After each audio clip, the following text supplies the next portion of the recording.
Hello. People are joining us. Let us know who you are and where you're dialing from. You can type it in the chat box. Good morning.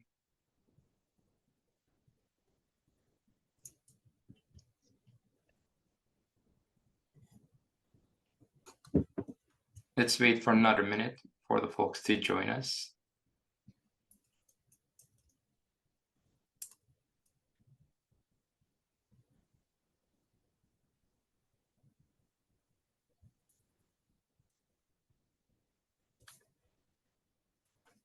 Hi, Troy. See Troy's message. Roll. John.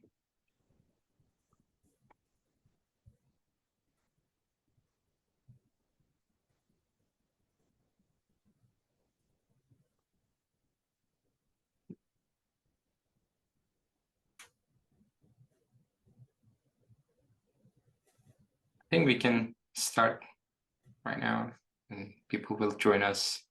So good morning, everyone. I am Serdar and your moderator for this insightful session. And today we will explore the defense innovation world and how commercial tech companies can collaborate effectively with the Defense Innovation Unit. So I wanted to set the stage for an interactive and engaging discussion, and our audience is informed. So we won't start with the entry-level questions. Instead, we will dive deeper into the topics. And our distinguished presenters today will provide valuable insights into the key areas of technology interest, the advantages of partnering with DIU over direct Department of Defense engagement, and more important, the crucial next steps after securing a contract. So now I'd like to invite Amanda to introduce yourself. Thanks. Good morning, everybody. My name is Amanda Heller. I'm one of the program managers for the Business Intelligence sort of department over at the Defense Innovation Unit. I've got a background with the Air Force Office of Special Investigations, as well as with Northrop Grumman and their security department, and happen to teach a little bit of ROTC on the side. So I'm excited to give a presentation and apologize in advance for a DoD flavor of presentation and PowerPoint slides, but very excited to be here. Thank you all so much for having me, and it's great to connect with you all virtually today. Thank you. Thank you, Amanda. Now, could you please introduce yourself, David? Yeah, hey everybody, can you hear me all right? Great. Yeah, David Rader. I spent the last 3 years at DoD overseeing CFIUS, the Committee on Foreign Investment in the United States. I'm actually kind of jointly a senior advisor between the Office of Strategic Capital, which is the capital element of the Department of Defense, and then Defense Innovation Unit with Amanda. I work closely with her on the business intelligence side, but I also have a different kind of obligation mandate to help pull in private capital partners to match those with our venture and portfolio companies, as well as elsewhere within the department and the U.S. government. Nice. So a little more info for our audience. The whole the panel part, we are planning to take like 40 to 45 minutes, and the last 10 minutes we are planning to pair it for the Q&A session. But meanwhile, feel free to type your questions. Donna from my team is gonna read them for you. And now I know that, Amanda, you have a brief presentation. Would you like to start with the presentations? And apologies in advance, we may interrupt you to ask questions during your presentation. Yes, please and thank you. I have a limited screen size, so please interrupt me wherever you guys need to, and we'll dig in. Hopefully I'll keep this sort of the charts nice and short and sweet. That's the goal here, so we can spend a little bit more time having an open dialogue. So we'll jump on into these as long as my technology works. I always used to joke I protect technology, although I'm not good at using it. So DIU's core mission, as you guys are very likely familiar, is essentially to commercialize products for the military at speed and scale. We really are looking to accelerate and transform military capabilities and capacity based off of what's available in your world, the world where you are developing and innovating, and where the Department of Defense and the Defense Industrial Base tends to have a little bit of a slower approach to that sort of thing.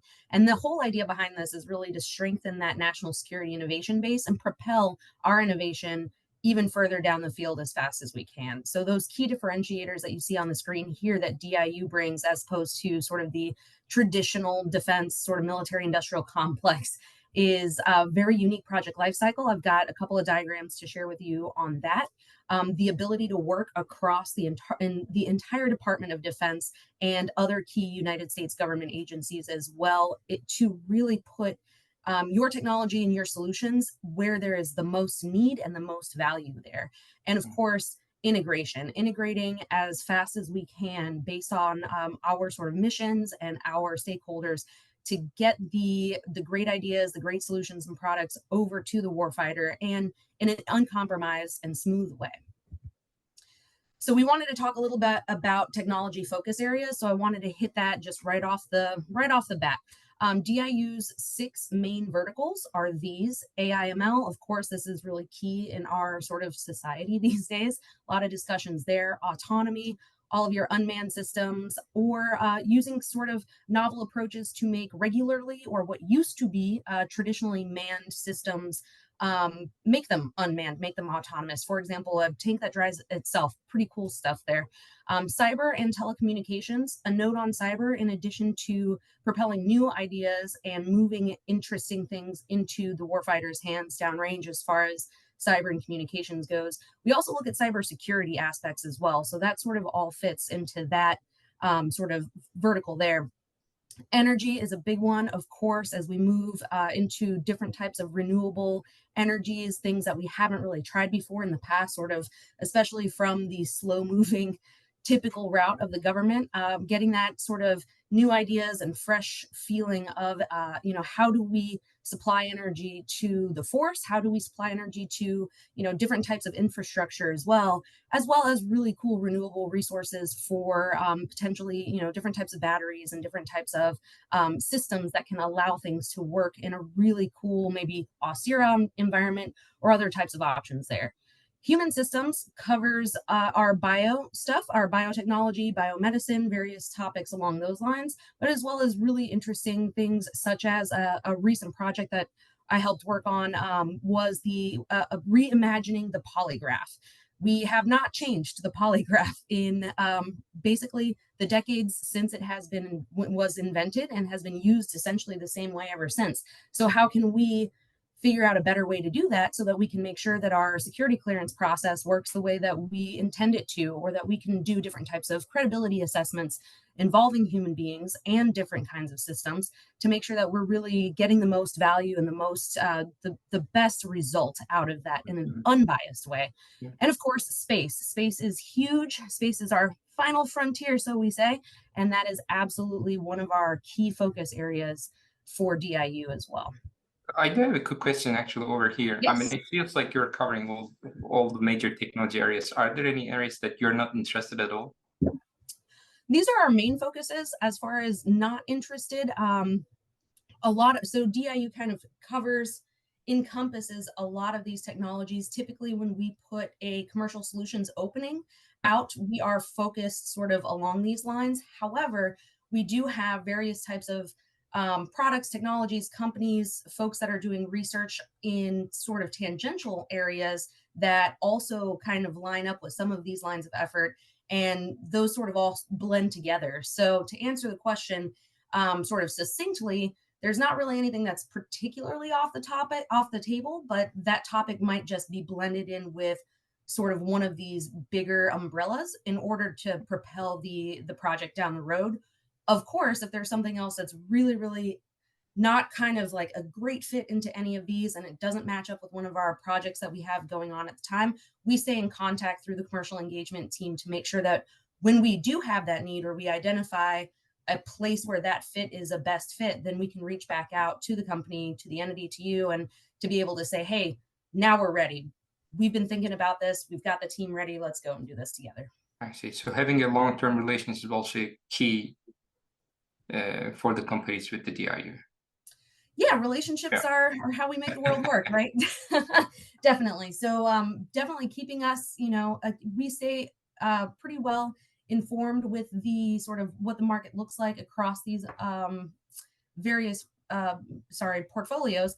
And by by having that relationship and having sort of the dialogue back and forth with our commercial execs, that's a really great space to know sort of what's coming up, what's coming down the pipe. And of course, monitoring our website is really helpful to be able to pay kind of close attention to which openings are being published and what solicitations we're looking for.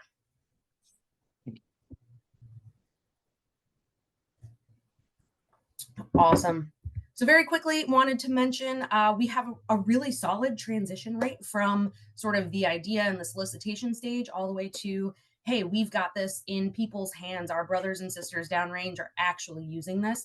So that's really nice numbers, really nice graph that somebody made. I did not make that one, but it looks really great. And it really goes to show, you know, this is, I worked a lot, like I mentioned, in Northrop Grumman, and then I'd worked with cleared companies, these traditional defense industrial based companies, the Northrops, Raytheons, as with the Defense Counterintelligence and Security Agency, where we focus on these like huge, massive complexes.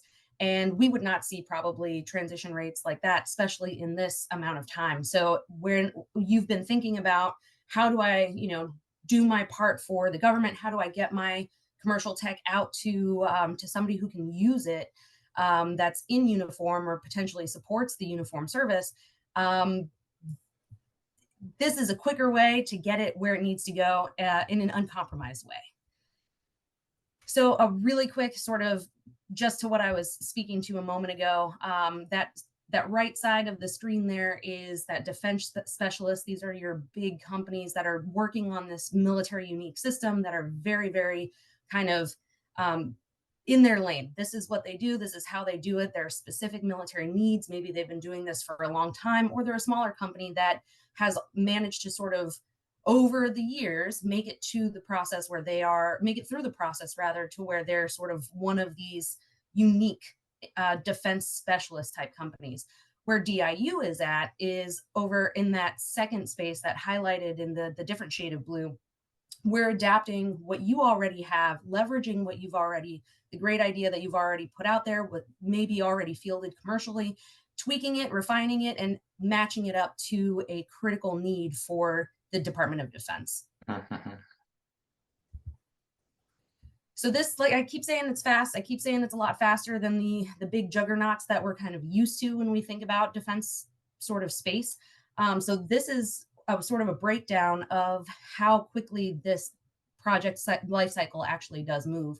So from the point where where DIU has worked with the Department of Defense customer, say the Army, the Navy, maybe the Special Forces guys, maybe it's the Air Force or the Space Force, they've decided what their need is, and we work with them to curate that need, that problem set into a solicitation that someone from the commercial world can say, hey, I've got something that matches that, or something that almost matches that. I can make this work, and put those ideas sort of on paper, publish on our website, so that that flows out there to the world in a way that is not only in DoD sort of acronym jargon. We're really good at acronyms, so we need to make sure that we're explaining what these acronyms are to get to, you know, make sure that we're all speaking the same language and matching ideas appropriately. So from there, we move very quickly through the commercial solutions opening itself. There are typically 3 phases that go really, really quickly. For that first phase, where you've seen that solicitation online, submitting proposals, get reviewed over a few days, only about 10. And then from 60 to 90 days after that, our goal is contract award. Beyond that, you may have that product, good solution, that technology prototyped within 12 to 24 months. And then ideally, like I showed on the previous slide, we've got that almost 50% moving to a true transition to the rest of the DoD. A great advantage that we have with this process that the sort of the typical juggernauts, as I'll call them, and I'm very close with them, love them, so I say it with love. But for the DIU projects, there's no recompete needed once you get past that initial prototype stage. And some of these federal acquisitions regulations, the FAR the FAR sort of cycle that you may be familiar with if you tried working or have worked with government in the past. You've already accomplished a lot of that through the DIU CSO award process and prototyping with us. So you don't have to do that piece all over again. It releases a huge administrative burden from you and your team's sort of shoulders when working with us, as opposed to working the whole process and then having to go through the administration and the prototyping and the testing and all of those types of agreements all over again. Yep. So that's sort of an overview on the timelines there. So I just wanted to emphasize a few things. So if you are looking for a technology or a company, that it means that definitely there's a need. It's not working like this. First, you got the company and look for the need within the DoD. First, you start with the need, and then search for a technology or a product to solve this. Yeah, so it's sort of like a call for papers in other parts of the sort of the academic community. We've got this idea. We know we need this. We know this is something that we either forecast are going to need down the road that'll make folks' lives easier or kind of improve our capabilities downrange. So we've got that sort of idea out there. We'll put that call out for the community, and our commercial executives, through our commercial executive team, commercial engagement team rather, will go out and kind of check in with everybody that we already know, as well as sort of have that open solicitation online for everybody to put their solutions in, is sort of in the running at that stage. So I think that's probably the best way to encapsulate that. So yes, we kind of start with, hey, we've got a problem set. We know there is a commercial market that does exist for this. Let's go make it happen together. I hope that makes sense. Absolutely. My next question would be, like we have seen in some of the projects that there's a need or there's a problem, but there's no budget for this particular organization to make the contract. So do you have a solution for that, or? So I think that's, if I'm understanding your question correctly, and I have to admit, I am not quite the contract expert that I would love to be. So I'm growing in this space too. But if I'm understanding you correctly and kind of hearing you, basically so say Air Force has an idea that they want solved or worked on, or they want a commercial solution for that, but they don't have sort of the piece available for funding it. DIU might be that vehicle that the Air Force can work with, sort of to broker that relationship and broker that potential for prototyping with the commercial market. Nice. And that's sort of where on here you'll see not all CSOs are the same. They are not all the same. We cover various, I guess, the whole spectrum of the Department of Defense. So our partners with, say, SOCOM, the Special Operations Command, or Air Force, et cetera, they all have sort of their own, they own the CSO in line with us. And just a couple of questions from the chat. Let me just kind of pepper them in, and then this can be both to Amanda and David if you guys have for both of our perspectives on these questions. So this question comes from Dan Doverspike. He says, how does this process compare to innovation through programs like AMTI at DHA?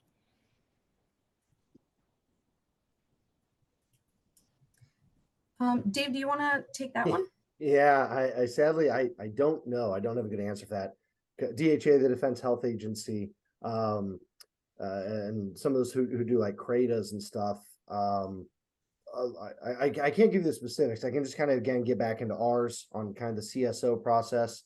It kind of comes through two inputs. One is either we find, or the services through the DET, the Defense Engagement Team, will identify a capability gap. We'll create a CSO and try to find a commercial offering that fits into that. Or alternatively, we learn about a commercial capability and take it to the services and say, hey, are you guys tracking that, whatever, sharks with lasers on their head is a thing that the Navy could buy? And they'll be like, well, no, we didn't know that. We could shake money loose for that. And then we'll go back and create that offering. So that's kind of the two pathways, but I hate to do it, but I can't give apples to apples with DHA. That's a helpful question there for sure.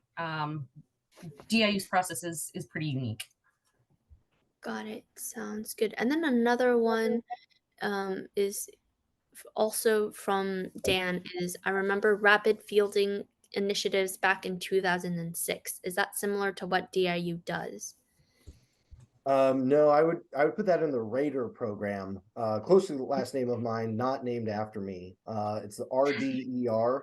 That's the program for the rapid deployment fielding. That's I think the last I heard it was like $400 million through the Dr. Hicks Scott, the Deputy Secretary of Defense. It's under RNE, and that is the rapid fielding, rapid deployment.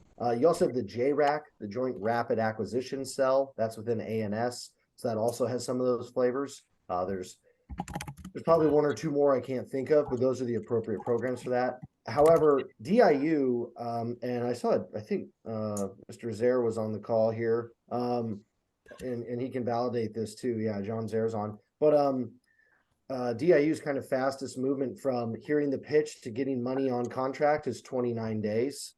Within even the commercial sector, that's actually pretty darn good. And then, of course, within government, that's fantastic. So I'm going to put that in the rapid bucket for this conversation. But otherwise, the JRAC and Rader programs are something to look at. Got it. Awesome. Thank you.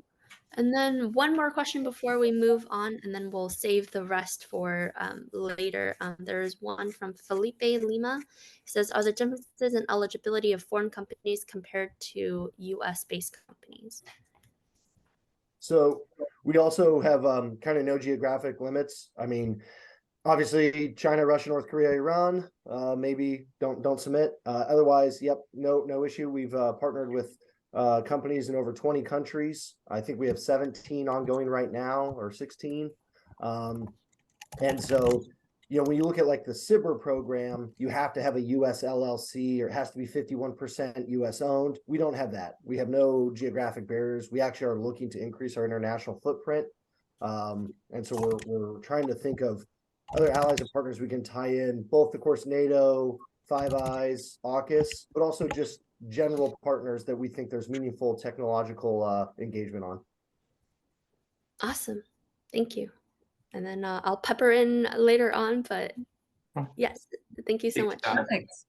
Felipe, thank you so much for that question, because that is actually, that's sort of along the lines of the topics I really do love to speak about. And that's sort of my daily bread and butter, is sort of working with our partners, working with partner nations, and kind of figuring out where in this whole process is sort of, where does the rubber meet the road in terms of sort of understanding your intellectual property enough, and understanding what your company does enough, how we're all structured and partnered in order to do our very best to really protect your ideas, your work that you've already done, and make sure that that makes it to our warfighter without losing any of its flavor. We want to make sure that that process is done smoothly and uncompromised in terms of sort of where your tech goes, right? So very, very briefly, we do our due diligence, and that's really the, like I said, the bailiwick for myself and my partner Rob De La Rosa, and for David Rader as well on our team. So we're really looking at how, in addition to the commercial viability for the company, for what you're doing, where you're at sort of in your stages and your own life cycle, we're also looking at how do we make sure that any of the risks that might exist geopolitically or economically, especially in terms of working sort of in this global environment that we are working in, how do we make sure that your solution to our need makes it swiftly, of course, and smoothly, uncompromised into the DoD funnel. So there was a really great phrase that the director of MI5 used a couple of days ago at event I was at in Stanford. And he basically said, you may not be interested in geopolitics as a company or as an academic, but geopolitics is interested in you. So that's where we also throw in sort of our expertise and background in understanding geopolitical risk, understanding economic risk from that point of view, and really working to maintain that integrity of what you are providing as it makes it to the warfighter's hands. So that happens in our CSO process as well. That is part of our due diligence process to evaluate the company's solution brief and their sort of their existence in the sort of market space that we're working in to before we actually go to the award stage. And this is, of course, typically there's plenty of a sort of a dialogue that happens along the way at different phases where they're appropriate and relevant and sort of make sense. So definitely happy to answer some more questions on that, but that's why I exist, to do that type of assessment, that type of review, and share those types of results through the process. And then, of course, depending on where we land in the life cycle of the project and depending on where we kind of go as a team together, being able to share that kind of feedback and work through those types of things with companies and with CEOs of smaller entities as we move forward. So that is another kind of quick look at the same thing that I just described. This kind of breaks down that specific CSO piece, and my sort of due diligence spiel that I gave also fits on this slide as well. And that's all I've got for slides. So thank you so much for putting up with some slides and charts today. And I am happy to field questions with the rest of our panelists today. Thank you. Thank you so much. Yeah, thank you. So you have mentioned, like, I do have a direct question, like commercial viability. How do you evaluate the commercial viability? Let's say I'm a startup, I don't have any commercial revenues. Would it be a problem to work with DIU or not at all? No, Amanda, I'll steal Go for this from you. Yeah, I mean, so we have pretty advanced financial analysis that we do. Both, we have a handful of former finance professionals, and so we've built some models out. We run that against previous companies, which also fall outside of the traditional, pre-revenue, pre-delivery kind of categories to assess that. And then also we lean a lot now on our defense partners to say, to kind of map out that pathway. And, we'll do like multiple key performance indicators or even off ramps just in case. So all that's to say, I would not focus on commercial viability right now. I wouldn't worry about it. Submit to us. Once we start working with you, and if we say, hey, this looks like a problem, our goal is to work through it with you and not say, oh, well, we're out. So do not let that be a factor to deter you at all.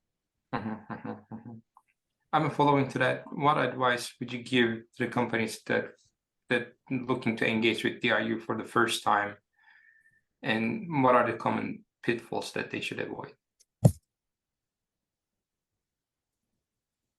Gosh, yeah. I don't have a great answer to that to say, other than, kind of keep your product as it is. We're interested in the product and we will come to you with kind of the solutions. Sometimes you can tell companies think, well, geez, I have a cousin who served in the, and I'm not trying to be pejorative, but I had a cousin who served in the Navy and I think he always complained about this. So I'm going to sell my company in this way. And we're like, yeah, we're not really interested in that Navy solution. We're trying to do something else over here. So just stick to what you guys are good at. And it's our job to translate that into the need and try to convince the military of it or even ourselves. So we want you, because you guys make badass commercial tech that we can kind of get behind, rather than something that you think, well, if I start leaning heavily into government already or using gov speak, that will work. We're used to it. So we're happy to be translators and kind of partners through that. Amanda, I don't know if you add on to that, but yeah, I would agree. Definitely the translation piece is, I think, something that working with different types of industry in the past, I think we've tended to be on different sort of wavelengths, especially when it comes to sort of acronyms or sort of military jargon-esque speak. A lot of us are veterans across the entire community, but when we're working these types of problem sets, do what you do best. Absolutely. To echo Dave on that, do what you do best, be you, and we will work as a team to make the rest of it fall into place. So this will be a very practical question. So we mentioned like having a long-term relationship is kind of crucial with the DIU. So let's say I applied for one of the CSOs, and how am I gonna make sure that I do have a solid relationship with DIU? So send the same like emails or every other month, or what is this is gonna be very That's a good question. Yeah. David, do you want to take this one? You've seen this one more than I have. Yeah, so I do stand by the reach out early and often. It's kind of hard to, assess what that cadence is. You'll get a feel from the PM or the relationship manager side on the set. You know, so we have so the commercial engagement team, we have structured commercial engagements. We have you know, our website, our portal. You'll have our email address. You can write us. It's CET@diu.mil. We'll put it in the chat there for you in a minute. If somebody doesn't populate it, and say, you know, and to check in. You won't really run out of real estate with us on that. And then once let's say you make an offering and you've educated us and we found a match for you, then you will have all the DIU time you want, because you'll have a program manager who will be in, you know, working with you every day. So that will come off the table. But yeah, so to Amanda's point, you know, follow us on LinkedIn, Twitter, check our website, sign up for the newsletter, and then ping the set. And, you know, to Amanda's earliest point, we have portfolio managers kind of for each. And so people will say, hey, I'm your AI ML POC, and they'll let you know what's coming up, or they'll get you in front of them to educate. And sorry, Don, it's yeah, CET for commercial engagement. I know it sounds the there you go. Yeah, there you go. I'll pop it in. Thank you. So can you share some successful examples, like correlations between DIU and commercial tech companies that have had a significant impact on national security, or a successful outcome of the relationship?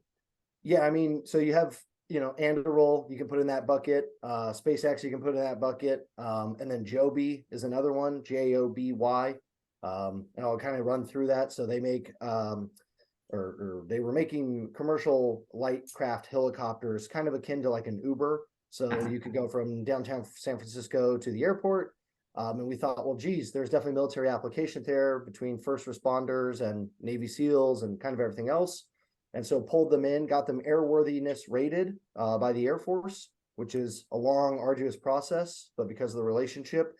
So because of that rating, they now have the highest standard for air safety, air readiness or airworthiness. And so that helped kind of really leapfrog them ahead in their industry, as well as then, you know, getting them some money to really mature their products and then get it into warfighters' hands to test and say, you know, gosh, in the Navy, we would like this different, or in the Army, this different. So Joby was able to kind of conquer both markets, and they appear to be doing quite well. You know, again, their real strength is their own innovation, ecosystem, and prowess and commercial, you know, drive. But we're happy to play a small role in that on shaping that environment, or supporting that environment, should I say. And I'll toss in for Joby as far as sort of that our business intelligence due diligence piece. When Joby sort of came on the radar towards the government, I was part of a different organization, the DCSA, and DCSA was interested in supporting Joby through sort of the very long process to become part of the formalized traditional defense industrial base. But there were so many administrative hurdles that Joby was going to have to get through to sort of get to that point that I was really excited when they decided to go the DIU route, and that relationship could really be fruitful. So that process of sort of working through a couple of the partnerships that they had with the UK and different types of various situations they had previous with foreign companies or foreign folks that were working, foreign-born folks that were working in the company, those were handled much smoother and much quicker with DIU sort of being the impetus to kind of propel them down the road. So really cool success story there on all of these fronts. Yeah, right. Impressive. That's great to hear. We are seeing a bunch of questions populate into the Q&A, so I'm going to insert myself here and start asking some of those questions. One question is a little bit longer, but let's read through it.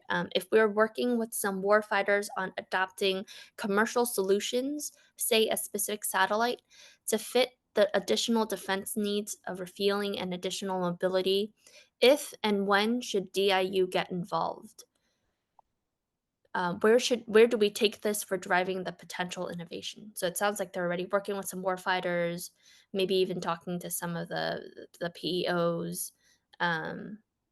So they're just asking, where can they rope in DIU? So yeah, so reach out to us from the set side. We should be able, so I guess I'll back up. All right. The warfighter should be able to contact the DET liaison. So like the set, we have the defense engagement team. So every service has one, including the Fourth Estate. So, you know, I'll make this up. The Marine Corps should call the Marine DIU guy and say, hey, we're working with a cool company. We think this might become a program we want to grow with you guys.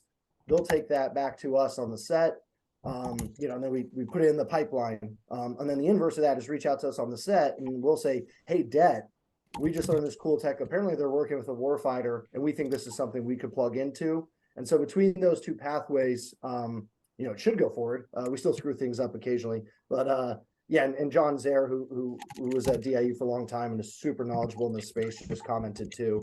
But exactly. So reach out to the set and then tell the warfighter to reach out to the Det at DoD, and it'll all fall, or at DIU, and it'll all fall into our stack. Awesome, thank you. And then this question says, are there any restrictions / mandates around SDVOSB or contract vehicles as paths to market?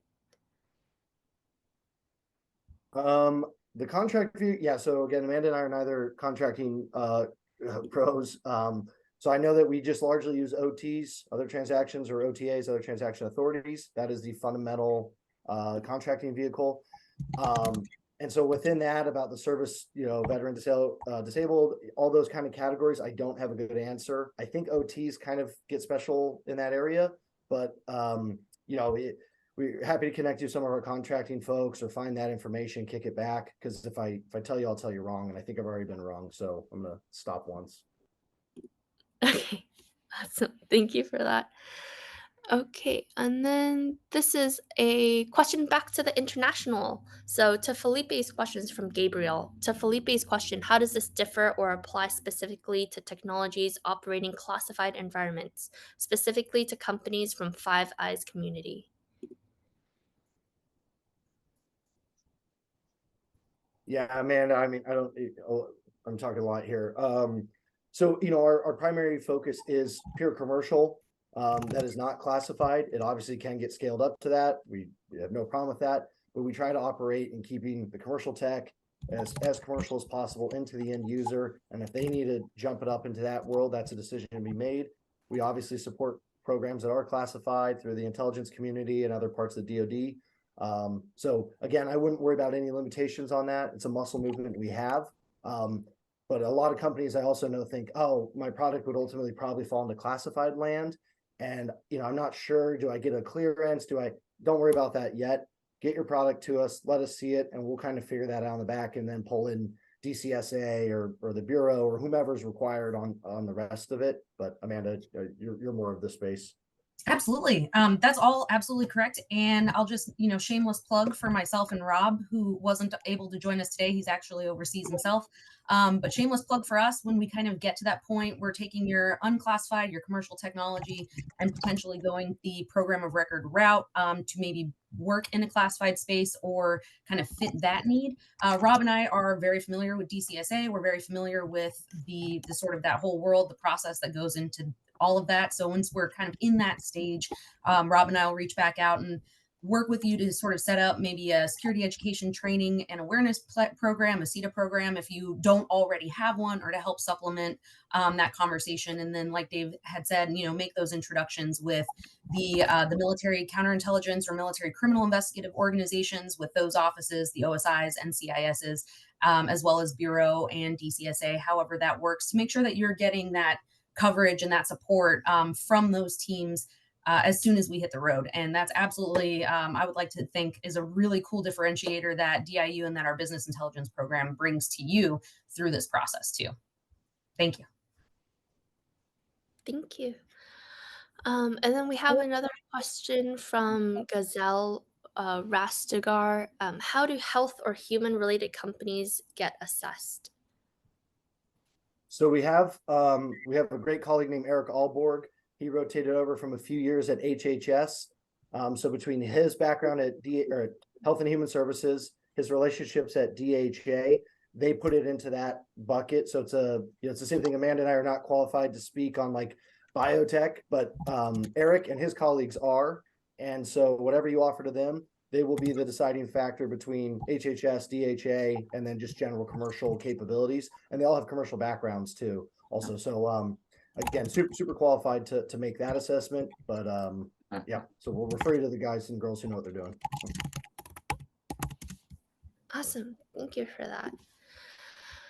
Okay, and then another one this kind of talks to kind of the previous question in how to get involved with DIU. You guys had mentioned some of those attending events and all that. This question comes from Felicity Amos. Do you and your colleagues at DIU go to all the trade shows to scout for new innovative tech?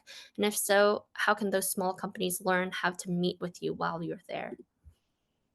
Yeah, so all the way from NCMA, the National Contract Manager or Management Association, AUSA, DSEI. I was at DSEI in London. That's Defense Security Expo International. So we have field offices in Boston, Austin, Chicago, DC, and then Mountain View, Palo Alto, with folks sprinkled throughout. So we attend a lot of them. I'm sure there's plenty I'm forgetting, Sea and Space and others, but we're at a lot of them, and I think we post about them again on our Twitter, LinkedIn, and website. You'll see like DIU is so happy to be at blah blah blah. We're at booth 417. Come check us out. Johanna, who runs our comms team, is really good at that. So if you're there, if it's core defense, innovation, tech, or national security related, chances are pretty high one of us or more are there. You might find us at, say, a Commerce International Trade Administration event as well. We did have a booth there recently back in September over in the San Francisco area. So we sprinkle around as best we can, primarily focused on those core sort of national security and defense related events, but certainly the RSA conference, we've been present there, as well as, kind of sprinkling around commerce and some California state related things as we can get out. Awesome. Thank you. And then this is a question from Alan Murphy. How early on the TRL cycle does DIU engage? Pretty early. I mean, and again, I hate to do this and then I have to leave real quick. Sorry, everybody. It depends. It depends on what the end user wants. But, we've gone from, and also, I mean, I guess it's tough because we'll sometimes partner with like the SIBR program, which is meant to kind of mature you into that, or ManTech, manufacturing technology. But ultimately, also don't hold back on that. We're always interested in those ideas, and we do think there's a lot of programs we can plug you into if we're not ready yet. But again, it comes down to the end user. We've had end users who really do want concept into prototype. We've had end users who want prototype into scale, and we've had end users who want scale into, program of record. And I'm kind of making that up, but it's the entire range there, and then we can navigate through that with you. Thank you. Perfect. And thank you so much, David. Okay. We will still have Amanda, so we will try to move with the remaining questions. Do my best. And I'm taking some notes. If there's a question that I don't know the answer to, I will get you an answer. Going back through Donna and Serdar here, so we make sure that we're at least answering them. But if I can't do it myself, now that my partner here is moving on to the hill, I will find a way to get it to you. Awesome. Sounds good. Thanks, Amanda. Okay, then I'll continue down the line here. I see one from Anonymous says, can you describe the agile development methodology that DIU likes to see during the prototyping phase? This is one I think I'm going to have to get back to you on. I appreciate that. I think typically what we've seen, what I have seen at least in the sort of the prototyping life cycle, really does work as a true team environment between the commercial side of DIU that's working on helping to write the statements of work and sort of what all the milestones are going to look like, working that with the DoD customer and with the company as well. So I think in each case I've seen that process has been very different and very tailored to every case-by-case situation. So there's a lot of sort of input that you have in how the process is going to go. As far as the selection piece goes, I do know that they like to see what a 12 to 24 month cycle would look like from what you're capable to provide, as if you didn't have sort of the DoD working on it with you. But that being said, once it kind of gets to that point, that's definitely a conversation that is had for sure. So as far as sort of more details, I'm going to reach out to a POC over at DIU and potentially get you guys linked up that way or get a better answer to you. Awesome. Thanks, Amanda. Thanks. Okay, really great question from Troy. Troy Morris says, I just heard there's a Chicago office. Is in person a best way to start the conversation or best to aim for online to match with the right DIU subject matter expert? Awesome question. The best route's going to be probably online because so many of us are wandering around not just the country, but the earth.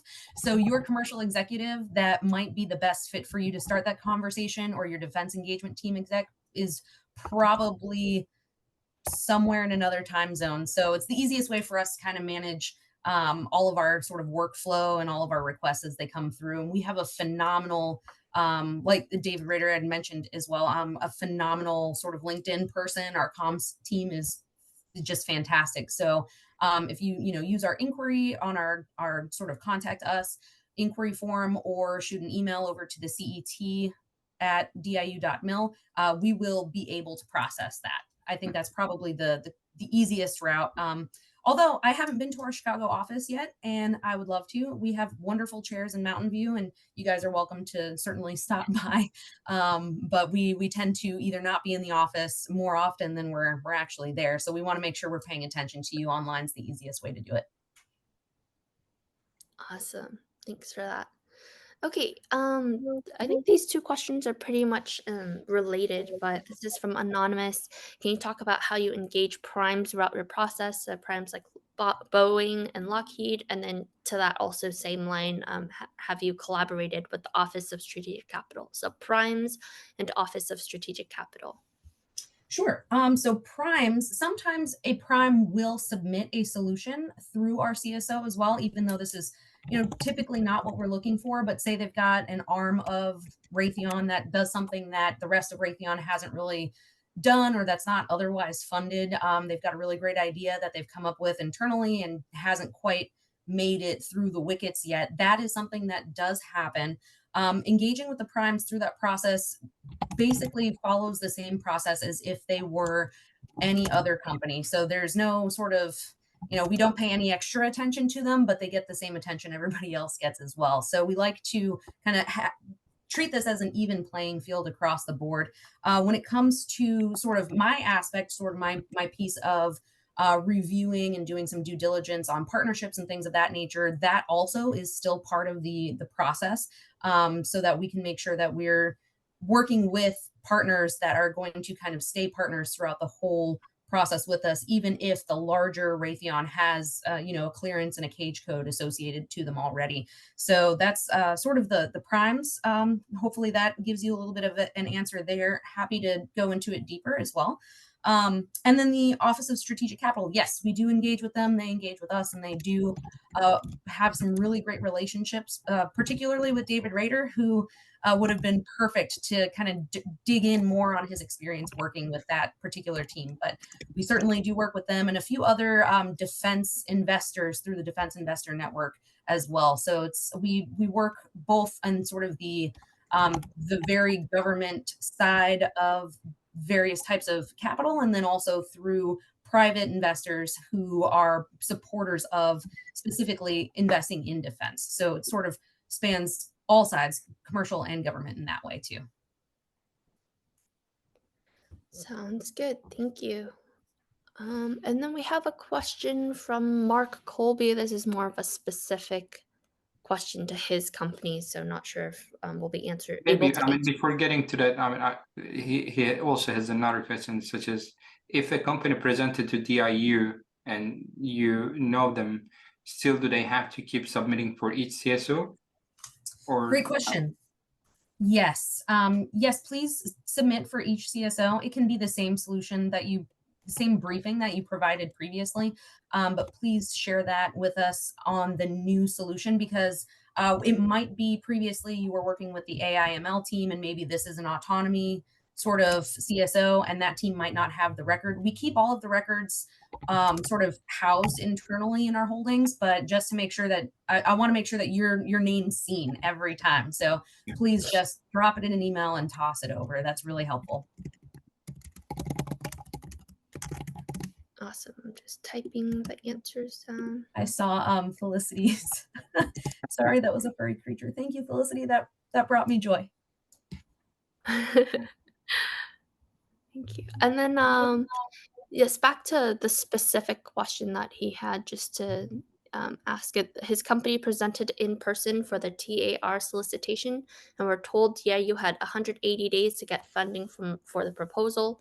So far, nothing, with approximately 40 days remaining. Does DIU have its own funding, or does DIU have to ask for funding after proposals are submitted? Awesome question. So I'll check in specifically on that project. I'm not personally familiar with it, so I'll look into that for you as well. Mark Colby. So generally speaking, DIU works with the DoD partner in order to sort of access their funding for the CSO. So it's the Air Force is ultimately the customer, ultimately the one that's going to foot the bill, and DIU is the contract vehicle that helps to make that happen. So DIU tends to not hold its own specific pots of money as often as working with the ultimate customer for that funding. Unfortunately, we have been in a CR. We've averted the government shutdown, but we've been in a continuing resolution since, and that CR has really messed with our timetables for pretty much everything DoD related, unfortunately. So that may be sort of a little bit of what's going on as we navigate the CR process, but hopefully I can get something back to you as far as kind of, is it just the CR, or do we have something else to share with you? If there's nothing, unfortunately, that might just be nothing that I can give you. So, I'll keep my expectations low and try to deliver better than that. Thanks, Mark. Thank you. Okay, and then we have one from Jenny Jacobs. What is the best way to find opportunities through DIU? So DIU's opportunities, we're typically very active on LinkedIn and our website as well. These are the best ways. Unfortunately, and I think I saw someone's comment probably earlier, asking if there is a listserv or if there's an email distro of some sort. We don't typically do that because our market is just constantly changing, and our commercial executives do a really good job of doing their introductions and their outreach. So I think the best way is through our website and through our our LinkedIn is definitely very strong. And you can also use the inquiry form on our website to toss your contact information and put your name in the pot before there's a solution or a solicitation available to you that you're interested in, so that you can kind of join that community. I hope that made sense. I realized I ran out of coffee, so thanks. That makes a lot of sense. And again, kind of to repeat what both Amanda and David said earlier, if you're interested about kind of where DIU is going to show up and where you can actually meet folks in person, a lot of those conferences are going to be posted on their LinkedIn and social media. So that'd be a really great way to figure out how to connect. Yeah. Newsletter. Yeah, and newsletter. Yep. Thanks, Serdar. Nice. Okay, and then this is from Jim Deere. DIU interested in VR for operator in the loop experimentation and rehearsal? So that was a question, whether you guys are interested in that. I think that tends to fall either in our AI/ML or our autonomy sort of buckets, but we are definitely interested in VR. We're interested in experimentation and rehearsal. Typically, we want to move past that sort of experimentation phase and have something that we can provide that's, hardware we can provide to the warfighter on that kind of that quick timeline. So if we don't have something available to that right now, certainly still reach out, and our commercial executives can link you up with the sort of a best fit there and keep you in the running when we do have a solicitation that comes out that matches. And we can also, really cool thing that DIU also does, say there's, two companies have really great ideas that meet different aspects of our need on the DoD side. There's, definitely the potential to team. So if you've got, something that's developed in one direction, one way that might not yet be matched up with the hardware, there's nothing to say we can't integrate you guys with a DoD integrator to make that happen and still work that process. So certainly, short answer is yes, but please put your name in the running as well. Thank you. Awesome. Thank you. Okay, we have 2 more questions. We'll try to close this out in 2 minutes so we can give you time for wrapping thoughts. But quickly, for the presentation for the pitches, is it technical or more high level? So just they're curious who is usually present for those pitches. Awesome question. So typically we have technical folks from the DoD side, the customer themselves. For example, the polygraph project had special agents from Bureau, NCIS, OSI, from DHS as well. So actual users of the technology, in addition to some really phenomenal neurologist, scientist types from various universities that have a research background, some AI pros, both from the academic world and from the technical world, as well as a couple of DIU experts. And so we've got the customer, we've got higher level sort of strategic customer base, as well as the technical piece. That whole team is present for the pitches and has that dialogue during and after to really make sure that we have a best fit as far as the technical aspect goes. Awesome. And then just very last question for us to wrap up. We do have one that just got inserted in, but we'll try to answer it next time through email. But the last one is, can you please talk about the replicator program and how you're managing it? Awesome question. Replicator program is dynamic. It's happening, and it is happening fast. But we don't have a whole lot of really great talking points because it's so brand new. So the replicator program, as you guys have probably seen in the news, this is aiming to take technology and really, really scale up as fast as possible, maintaining, of course, its integrity and uncompromised nature of your guys' IP and the security factor for our warfighter as well. So I can certainly speak to sort of the sort of geopolitical risk side of that. The replicator program itself is sort of still big picture, still being worked at the highest levels. And some of the best information that's going to be available on replicator over the next few weeks is also on our LinkedIn. Like I said, that LinkedIn is strong. So awesome question. Thanks for putting it out there, and happy to show you guys LinkedIn later. Awesome. Thank you so much. And back to you, Serdar. And actually, our time is also almost up. So we shared a lot of information.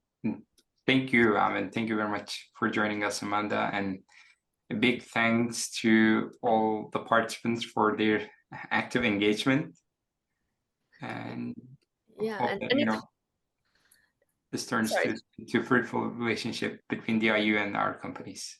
Yeah. Excited for it. Thank you. Thank you so much. Any last thoughts before we wrap up? Would you like to give a closing?